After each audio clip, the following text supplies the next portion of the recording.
Hey everyone, Nubkeks here, and welcome to the game. As you saw by that little bit at the start, this is a girl power game. It's girls versus boys. Obviously, judging from my voice, that is, female characters within the game against male characters within the game. Can't speak for the genders or anyone else in the particular game. But anyway, yeah, I was just saying, technically Misha is female as well, as having a bit of a laugh. But we are going to be playing Sylvanas in this game. And I'm going to be playing very much a assassin style Sylvanas game for you here. This is my favorite way of playing Sylvanas. Also, I should say before I talk about that, I don't really know, again, I'm colorblind. I don't think this skin and mount combo really works out. Sylvanas though, I really enjoy playing Sylvanas. I think she's a ton of fun. She's a very, very high skill cap and high APM character. She's certainly a character that's going to be fairly difficult to play. A lot of strategy in playing her, and specific team strategies that come from playing with the Sylvanas on your team as well, which we'll talk about in this game. You can see here, moving in, just trying to spread the damage as much as I can. One of the things I'm going to be trying to do in this game that you'll notice, hopefully notice, is that I will be trying to focus a lot of firepower onto the squishy targets, the priority targets, either with my right click or getting in a position that my Q will auto. You can't target your Q at auto targets, but so that it will auto target someone important. If not, I'd probably just fire some Qs off into Misha, who's on the enemy team. The only female on the enemy team. Poor Misha. But anyway, yeah, Sylvanas, she's pretty damn cool. There's probably a few different playstyles you can go for, but I'll be showing you my favorite build in this game. In fact, I can tell you that build right now. We'll pick up the Paralysis at level 1, which increases the duration of your Black Arrow, your trait, on structures, which is, on everything basically, which is, it disables them, so it disables them for longer, pretty nice. Pick up Lost Soul, level 4, which reduces the cooldown of your W, that's your Shadow Dagger right there. Which does a spreading dot. It reduces that cooldown for every hero it spreads to, so it lets you do a lot more poke damage. And just more damage in team fights, and it also combo very nicely with the talent that we're going to pick up later on. See, I'm being very cautious here. I'm even letting a few gems kind of go to the wayside, which perhaps isn't the best on my part. Should really be picking those up, but I'm being kind of careful to watch out with the enemy rotations, what the enemy team is doing. I'm going to try block. I do block that for... yeah, I was trying to basically body block the skill shots coming out from Thrall onto Morales. I did soak up the... Spirit Wolf there, the Feral Wolf, but unfortunately I don't think Morales had her healing beam on me. She was trying to conserve mana, and then they were able to burst me down during the duration of that route, so that was kind of unfortunate, sacrificing myself for Morales. Could have gone better, could have gone worse, but anyway. Oh yeah, I was also kind of curious as to why Johanna had Reinforce. I think it's a bad choice on this map personally, but anyway. I mean, even if there's a Thrall on the enemy team. But yeah, okay, level 7 you pick up Barbed Shot, which increases the damage of your Qs against basically non-heroic stuff. It's very useful, just adds a lot more damage. It's very, very nice indeed. Level 10 Wailing Arrow, definitely the better overall heroic for sure. Really effective in team fights, not only for disengaging but for engaging, for getting picked, for everything. It's just super, super useful. A big AoE silence and a bit of damage as well. Can't go wrong with that. Level 13 I'm going to pick up Windrunner, and that's probably the crux of the assassin build that you're going to see me be using. What this does is whenever you use your Haunting Wave to dash, it refills your Q fully, so you have a full stack of Q ready to fire off, so a big chunk of burst damage, or so semi-burst damage coming out, and it also gives you a free cast as well, so it really enhances the power of your Haunting Wave.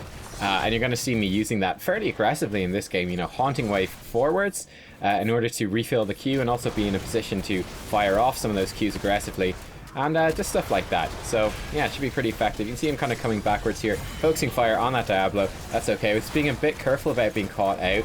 Again, Morales' attention was being absorbed by the Kerrigan right there, so I didn't want to get turned on and destroyed by the enemy team.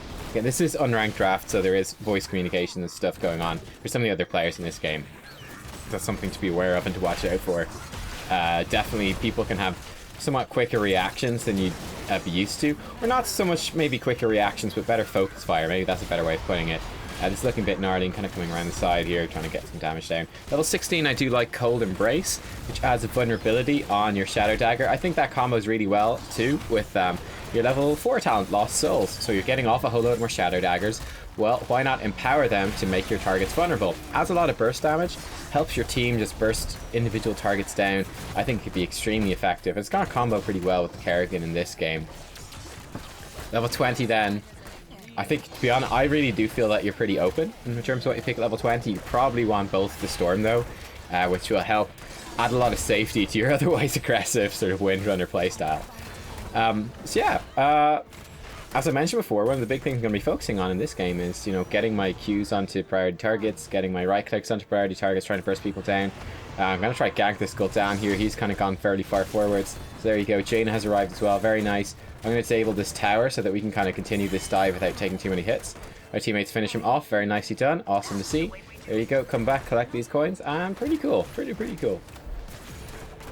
This build with Sylvanas, it does put out quite a lot of hero damage. And quite a lot of siege damage as well. Obviously, her main strength is... she does decent damage during team fights. Wailing Arrow is pretty powerful. That's pretty bad. I'm probably going to die. No, Morales is just barely going to save me. Well played by Morales, and not so well played by me in that situation. Wasting my Haunting Wave, or casting the Haunting Wave, and they still had like stuns and stuff available. So I wasn't actually able to activate the Haunting Wave after I cast it out. That's definitely something to watch out for in terms of Sylvanas playstyle. I see stuff is kind of going crazy on the map, so I'm just going to get a turn in because no one's going to stop us. And yeah, the Web Weaver should be back in time to push. Sylvanas is really nice on this map in particular. Again, I've been going through this big losing streak, so in this game I was like, first pick Sylvanas, let's actually try hard this one a little bit.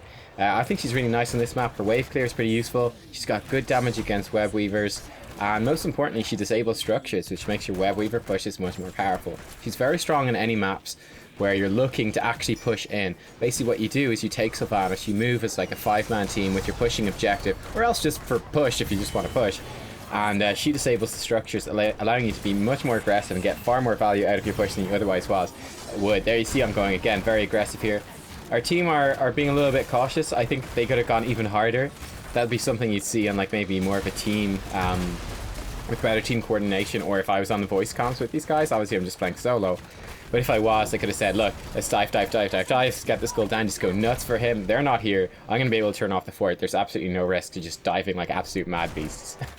And that's basically what Sylvanas can do. But yeah, as you can see, just going in kind of aggressive. That's somewhat of a waste of my E there, I suppose, but it doesn't really matter too much. Throwing down as much damage as I can on this Diablo. I was a bit concerned that they might be coming in from the side right there and trying to gank us. They weren't actually. Again, that was just... not a very good Wailing Arrow there. That was just a sort of panicked reaction, basically, was, hey, Gul'dan came out of the bush and he's channeling life drain, or drain life. I was like, that's a somewhat unusual thing to do. I was kind of expecting, my reaction was, holy shit, it must be the other ones who were missing coming out of this bush right now as well. So I just fired that arrow, somewhat in panic, something of a blind arrow, just let's cover our asses here, basically. In fact, the other two were up top. Our team did split. I think that was a big mistake on our team's part. Whenever you have Sylvanas on your team, you really want to stay together for pushing, because she makes your pushes so much more powerful. It's like a contrast, let's say, to Zul, where you don't necessarily need to, you know, move alongside Zul. In fact, a lot of your strength when you got Zul on your team will be leaving Zul to like soak 2 lanes and push 2 lanes by his own on himself. By himself on his own. I can't get words. Words are difficult. And he leaves Zul to do that while the 4 of you deal with objectives or what have you, or just push with the objective. With Sylvanas, it's very different. You want to group as 5 for pushing with the objective. So I don't know why our teammates split there. And then, yeah, pretty interesting. With this build, you'll definitely see my playstyle change here now once we hit level 13 and I do get that Windrunner talent. This is also... this build wasn't inspired. This is kind of how I've... after a little bit of practice, how I started playing Sylvanas.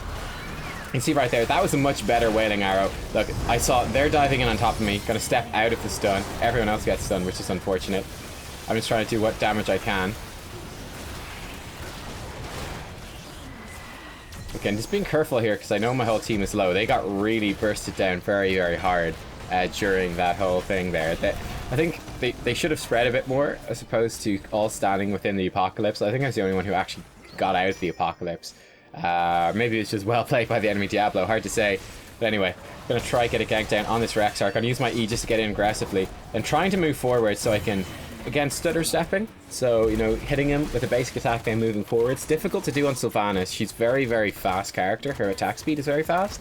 And then her Qs are quite fast as well. So she's definitely a very intense character to play, and one that will scale up as you get higher and higher attack speed. But basically what I was trying to do there, jumping on top of that Rex, I was trying to, get basic attacks and move forwards as well, be able to basic attack him while moving essentially, and then also trying to get my Qs on him. Obviously I think those Qs all hit Misha in that situation, but kind of trying my best. Yeah, so I think I kind of came up with this Sylvanas sort of play myself, and after seeing a couple of other good Sylvanas players just in games, just kind of randomly, and I came up with this talent build as the one that I liked. I've seen, I think, some pro players use builds very similar to this, and playstyles similar to this. Particularly, I think the Chinese teams use a very aggressive sort of assassin Sylvanas style play, sort of like the one you're going to see me using today, which is basically, I suppose the fundamental principle of it is that you kind of, yeah, you go very aggressive, you try to get on top of people and just push in as aggressively as you can, trying to make the most of that Windrunner, squeeze as much damage out of her as possible.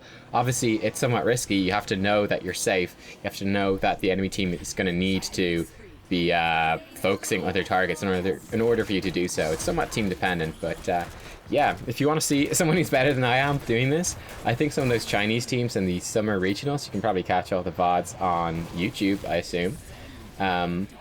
So I imagine it was E-Star Gaming probably did it. They had a very aggressive Sylvanas player, or potentially one of the other, Asian teams that were not Korean teams would have gone for this very aggressive Sylvanas playstyle as well. So you get to see that kind of coming through. I'm pretty sure it was E-Star, but I guess we'll see.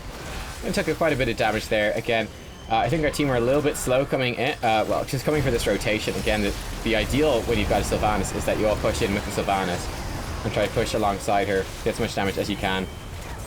So we blew up the Diablo.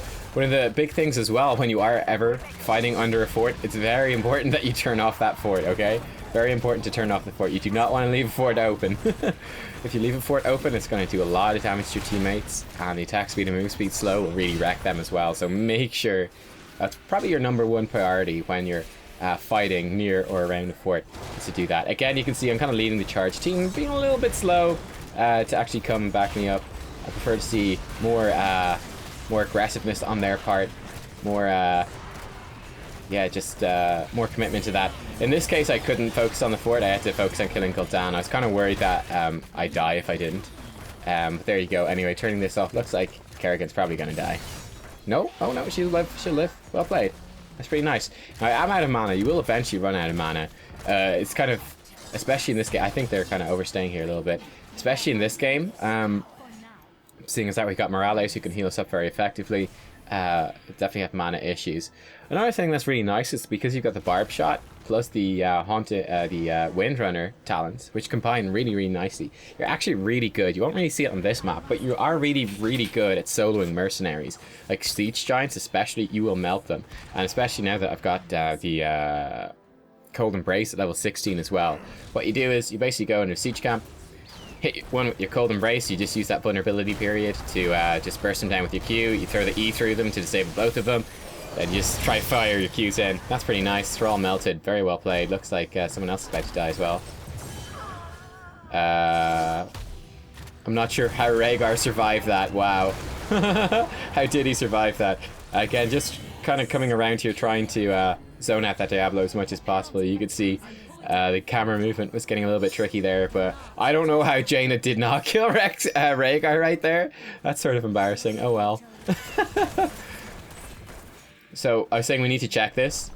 Yeah, I was kind of very suspicious. We hadn't seen Rexar in a while, when we really should have, so I kind of figured he would be here. Again, once again, like, this is one of the things I really noticed in this game, was that, like, my teammates were really, really slow to actually follow and actually come to any of these objectives that I was pinging, or that, to me, at least, seemed obvious to do. But oh well. What can you do? I believe Kerrigan did get stunned right there by that, which is unfortunate. We do pick up the boss, but our two teammates went too far forwards, and they died. So there you go, trying to get the silence in, just do what I can. Just trying to protect my teammates. They are in a bit of a rough spot. So am I in a bit of a rough spot. I do have the Morales healing me up, which is kind of nice. We did lose a big gem, which is unfortunate. So yeah, I mean, I think, yeah, it's definitely, I think, very noticeable. It's been a couple of days since I played this game, and it's really striking me very much watching this replay. Is like, my teammates are like 5 minutes behind me coming to every single thing, which is where they really should be. Oh well. It's a pretty good game though. It's going pretty well for us. Girl power is working out fairly decently. I think there's a big wave here in the mid. I would like to push in bottom. I think the bottom thing might fall by itself though. We'll see. I'm not sure what... I'm just curious what the enemy team is doing at this time, because they're not dealing with that. Yeah, that's really weird. I don't know why they didn't go back to defend right there. Their keep actually fell because they didn't. I guess they're trying to turn in. I don't know. I think it was a mistake anyway. This should be interesting. This is kind of a funny situation where it's like you don't know which heroics are active. And like, obviously, if you were more comfortable, you would know. But that actually worked really well for us. That was nice. That was nice. There we go. Got the vulnerability down. And Gul'dan melts. Very nice indeed. Well played. That went really well for us. A good big Sundering started it off. And it was looking kind of gnarly. But I think it was a huge Ring of Frost came out from Jaina. And yeah, wicked. We've got a bunch of kills. And there we go. Their Rexar is very over-focused. You can tell this enemy team Rexar are way too focused on jungling and stuff. Especially on this map, which is probably the worst map for mercenaries in the entire game. I have no idea what Johanna's even be talking about. This entire game, pretty much everything she said is like, I don't understand what you're saying, but okay. But yeah, their Rexar has been way too focused on just taking camps and really doesn't achieve very much, and it's costing their team kind of heavily. Here you go. This should be a nice push for us, though. Oh, they've gone in very deep right there. So I saw Kerrigan going in. Unfortunately, not able to get out of the apocalypse that time. Kerrigan does die. This is pretty bad. Yeah, this is very bad. We just need to run. We just need to run. I think, again, our team... I think they overstayed there a small bit. I think we should still get out okay. Will we? Oh, no. The Rhaegar slow totem comes down. Well, rip. And they have a Sundering as well. Oh, rip. Luckily, Thrall just missed his W right there. That was very close. Oh, and then the Horrify comes out. It's actually kind of hard to play against that, like a Sundering Horrify. It's like a team with 2 Sunderings. That's pretty tough. So that's unfortunate. So I'm just saying bad arrow. Sorry, I think I was actually typing that when I was assuming we'd escape. But it wasn't a very good arrow there. I thought my team were engaging kind of hard. But yeah, we were definitely too greedy right there. Should be more patient pushing in, especially when their team has... Thrall hasn't cast his ulti twice. I think it was on cooldown. Because he used it at the top turning point. I think it was on cooldown. Yeah, it worked out in the end. He got a kill with it, so can't complain too much. But yeah, we got a nice little push coming in the bottom. They shouldn't achieve too much with this. They'll obviously get some pressure here. I was kind of considering picking up the Fear of the Storm. Johanna, I think, was AFK or typing or something. She was not looking at her screen. And that's her dead for 64 seconds. While the enemy team is pushing, it's 5 up top with a Web Weaver. That's... Johanna heard I've got a losing streak and was like, yeah, we can't break that. We can't break that. Nubkeks is not destined to win any games. I can't stop that from happening. So this is really hard. With Johanna being dead, we're really screwed right now, basically. That's a decent Ring of Frost. I really don't think we should be looking to take a fight right here, though. I do get a nice enough Wailing Arrow in, but again, this is a 4v5. So yeah, I mean, that kind of went pretty much as well as I would have thought. Jaina goes back in for something. Her death, apparently. Anyway. This is one of the bad things about, one of the bad things about live duo queues. I was saying at the start, right, that you have, I think they were, I assume that sort of play is the sort of stuff you see sometimes. Duo queue syndrome, I like to call it, where people kind of go in as a duo and think they're gods because they've got better coordination than other people, and then they do stupid stuff and they die.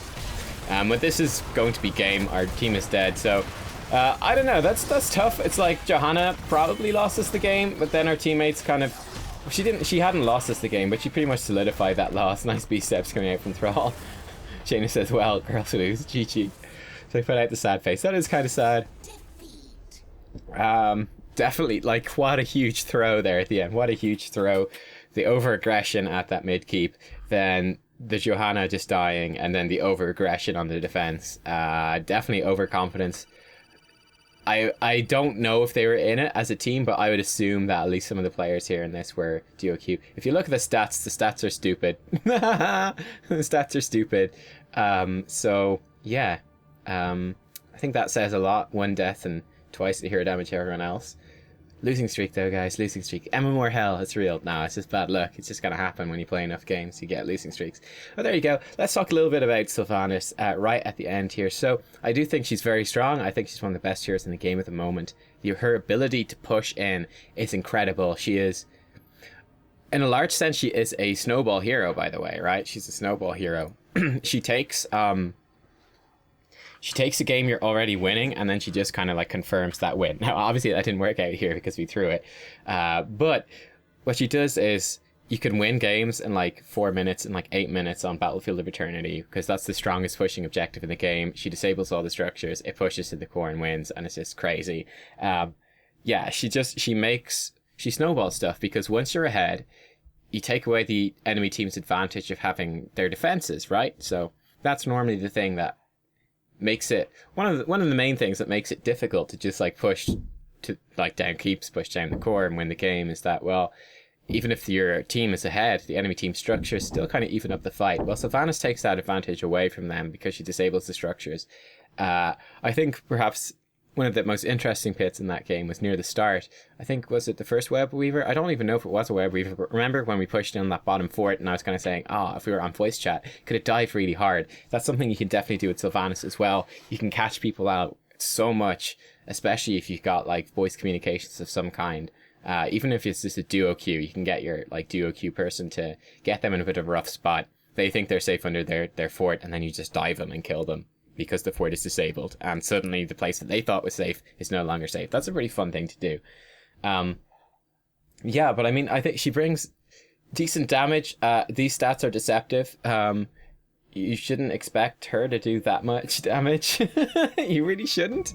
She obviously does good damage, solid damage. It's kind of solid, fairly sustained damage, and some AoE spread with her shadow daggers and stuff. It's pretty good. And Wailing Arrow is the fantastic teamfight ability. Then she also brings really nice wave clear and really nice push. Obviously, you wouldn't expect her to do this much damage. Not as much as an assassin. She won't have as much burst, as much pick potential as an assassin. But she does have her place. And with this build, you will get as close to playing like an assassin as you will with any other build. I think it's really nice. This is my personal favorite build in Sylvanas. I pretty much go for this build effectively no matter what. It's kind of my cookie cutter build. Not saying it's the best regardless of the situation, but it's what I personally like. So I hope you guys enjoyed that and got some insight into Sylvanas. Yeah, I mean, I thought that was a pretty good game, all things considered. Apart from the throw, I thought it was kind of fun. And yeah, Sylvanas, she's really good, especially on Tomb of the Spider Queen, Battlefield of Eternity. I suppose she'd be decent on Dragonshire-ish. Yeah. There's a lot of maps, like, she'd be pretty good on most maps. Sky Temple she can actually be really good on, because you can like push down structures and take them. So anything with a boss she gets pretty good on as well. But anyway, yeah, there you go. That's her. She's really nice. Give it a like if you liked it, and I'll see you all next time. For more, here's the storm. Bye bye.